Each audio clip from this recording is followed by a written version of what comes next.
ओम जगदाधार ओम जगदाधार सर्वदेष्टान धात्रे नमः। सर्वनिष्ठान धात्रे नमः। ओम जगदाधार ओम जगदाधार सर्वदेष्टान धात्रे नमः। सर्वनिष्ठान धात्रे नमः। सच्चिदानंद भगवान की जय। सत्य सनातन धर्म धर्म की जय। सतगुरुदेव भगवान की जय। उत्पत्ति प्रकरण का 16वां सर्ग। जिन पुरुषों के पाप अंत हो गए और पुण्य बचे हैं वे रागत द्वेष से मुक्त हुए। उनको तू ब्रह्म सेवक जान। जो हमने अभी साधना बताई थी उससे क्या होगा, जब आप अपने जो है गंदे कर्मों को देखेंगे तो ये संसार आपको बहुत बुरा लगेगा। तब आप इस संसार से अरुचि कर सकेंगे और अरुचि करोगे तो आपके पुण्य जागृत हो जाएंगे। तो हैं 10%, लेकिन वो जग जाएंगे और उन पुण्यों के प्रताप से क्या होगा, तुम्हें सत्संग अच्छा लगने लगेगा। पुण्य पुंज बिन मिले न संता। वो सत्संग में आ गए तो सत्संग क्या करेगा, क्या करेगा, संसर्ग करेगा, तुम्हारे संसार को समाप्त कर देगा। तो संसार समाप्त हुआ तो तुम्हारे पाप खत्म। इसलिए अपने पापों का ध्यान, देखो कोई नहीं साधु बताता है इस बात को, पुण्यों का ध्यान मत किया करो, अपने पापों का ध्यान किया करो। तो आप पाएंगे कि कम से कम 80-90% पाप निकलेंगे हमारे। ख्याल करोगे तो बहुत बड़ा लाभ होगा उससे, अंतःकरण की शुद्धि हो। भाई लोग बाग क्यों पाप करते हैं वर्तमान में? क्योंकि वो कहते हैं हम पापी नहीं है, ये पापी, मार डालो इसको, ये गलत काम करता है। और सिद्ध पुरुष क्या देखते हैं, जब किसी गलत को देखते हैं, और ये प्रसंग कोई भी कथाओं में सुनाते नहीं। रावण ने देखो कितने बड़े बड़े पाप किए, सीता को हर ले गया, है ना, तमाम ऋषि मुनियों के सिर काट लिए, तमाम यज्ञों को भंग किया। परंतु भगवान क्या कह रहे हैं, भगवान रावण रथी विरथ रघुवीरा, देख विभीषण भयो अधीरा। भगवान मुस्कुरा रहे रावण को देख करके। रावण तो दुश्मन की तरह उसके ऊपर हमला कर रहा है, और राम जी मुस्कुरा रहे हैं। तो विभीषण की अधीरता छिपी नहीं। कहने लगे प्रभु दुश्मन तुम्हारे सिर पे खड़ा है तो तुम मुस्कुरा रहे हो।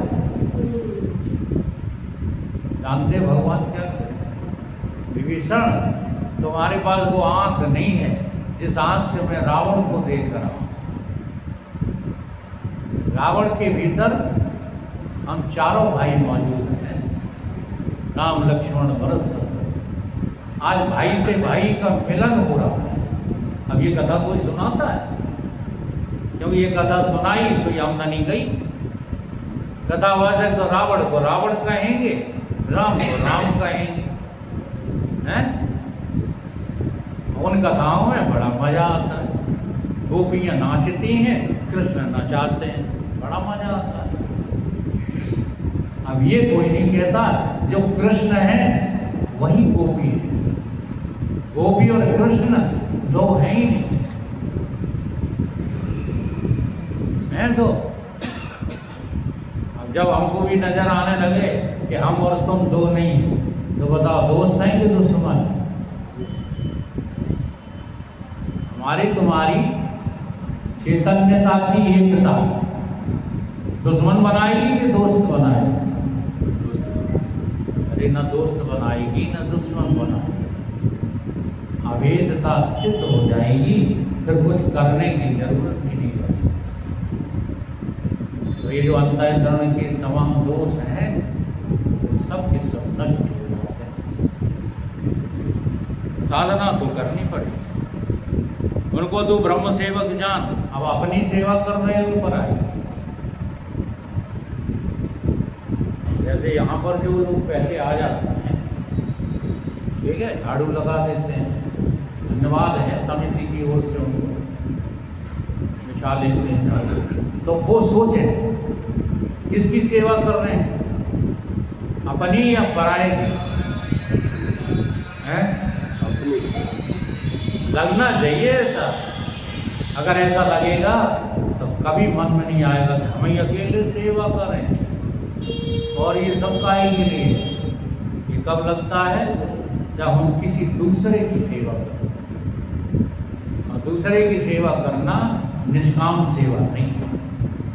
निष्काम सेवा कौन होती है? अपनी समझ करके की। हे लीले, जिन पुरुषों को रात दिन अध्यात्म शास्त्र के चिंतन में व्यतीत होता है और वासना को नहीं प्राप्त होते, उनको ब्रह्म अभ्यासी जान। वो कौन है? ब्रह्म अभ्यासी। एक एक शब्द को जरा सुनो। जिन पुरुषों को रात दिन, थोड़ा सा भी समय गृहस्थी में नहीं है मुश्किल काम की नहीं है। तुम तो ये माने गृहस्थी के काम नहीं करेंगे तो कैसे काम चलेगा। लेकिन यहाँ पर जो है देवी लीला से कह रही है कि रात दिन केवल आध्यात्मिक चिंतन है, दूसरी कोई चर्चा नहीं। आत्मा परमात्मा की चर्चा, दूसरी कोई बात ही नहीं। रात दिन लगे हैं, चिंतन में व्यतीत होता है और वासना को कभी प्राप्त नहीं होते। जब चिंतन तुम अध्यात्म का करोगे तो तुम्हारे मन में कोई वासना आएगी।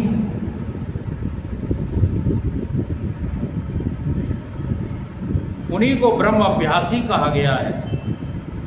ब्रह्म अभ्यास में स्थित कहा गया। तो थोड़ी देर सत्संग कर लेते हैं, पूरा समय जो है आपाधापी में बिताते हैं। ये ब्रह्माभ्यास ही नहीं। निरंतर तेल धारवत अभ्यास करना है। इसलिए गीता में एक सूत्र बहुत बढ़िया दिया, खाते हुए, पीते हुए, चलते हुए, यहाँ तक कि जो है आंख का पलक झपकते हुए भी तू मेरा स्मरण कर। ये ब्रह्माभ्यास है। जिनको हो जाता है उनको बहुत आनंद रहता है।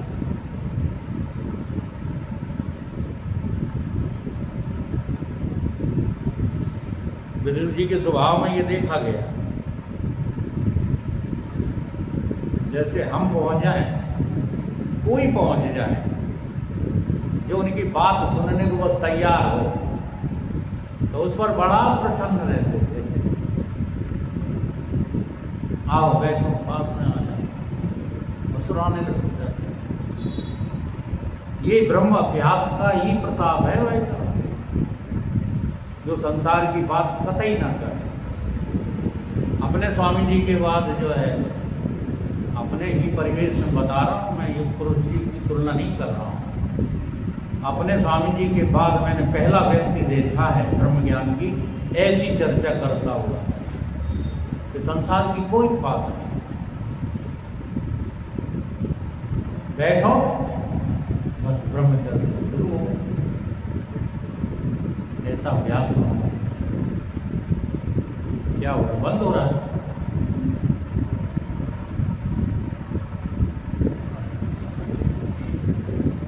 हे लीले, जिनकी भोग वासना क्षीण हुई है और संसार के अभाव की भावना करते हैं, वे विरक्त चित्त महात्मा और उस भव्य मूर्ति शीघ्र ही आत्ममत को प्राप्त हो जाता। वो आगे वही बात, जो संसार की अवहेलना करते हैं, जो संसार को प्राथमिकता नहीं देते, जो हमेशा ब्रह्म चिंतन, ब्रह्म की चर्चा, ब्रह्मार्पण, ब्रह्मणाहुतम सब कुछ ब्रह्ममयी देखते हैं, उनकी वासनाएं स्वतः ही नष्ट होने लगती, वो विरक्त चित्त महात्मा हो जाते हैं, उनको जो है आत्मपद की प्राप्ति हो जाती है। और जिनकी वृद्धि वैराग रूपी रंग से रंगी है, बुद्धि और आत्मानंद की ओर वृत्ति दौड़ रही है, ऐसे उदार महात्माओं आत्माओं को ब्रह्म अभ्यासी कहते हैं। हे लीले, जिन पुरुषों ने जगत का अत्यंत अभाव जाना है कि यह आदि से उत्पन्न ही नहीं हुआ, और हृदय को और दृश्य, हृदय में दृश्य को असत जानकर त्याग देते हैं,